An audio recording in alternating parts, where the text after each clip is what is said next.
Ať už je vaší první volbou trávit dnešní večer s rodinou nebo přáteli, užijte si ho naplno. 3, 2, 1. Šťastný nový rok! Šťastný nový rok plný nezapomenutelných okamžiků vám přeje Kaufland. Partner vašich rodinných nákupů.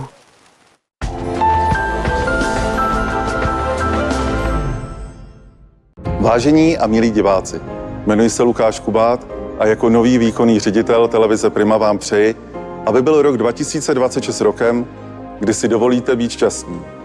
Ne v budoucnu, ale právě teď. Ať vás provází pevné zdraví, klid a síla, abyste zvládli vše, co je pro vás důležité. Ať se vám daří zkoušet nové věci, naplňovat dávné touhy a posouvat se v životě tam, kam chcete.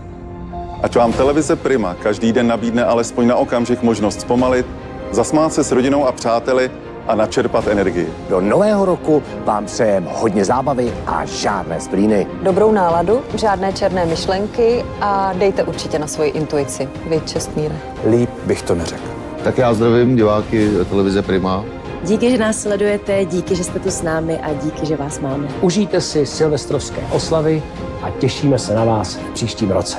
Zdraví, štěstí, pohodu, humor. Hlavně se k sobě chovat slušně. To je, myslím, důležitý, protože slušnosti je málo. Všechny pozdravím, že nový rok. Aby ten rok byl minimálně tak nádherný, jako byl ten, co utekl. Štěstí, radost a spokojenost a mějte se krásně. Tak přátelé, s chutí do nového roku, stálý zdraví, ať se vám daří.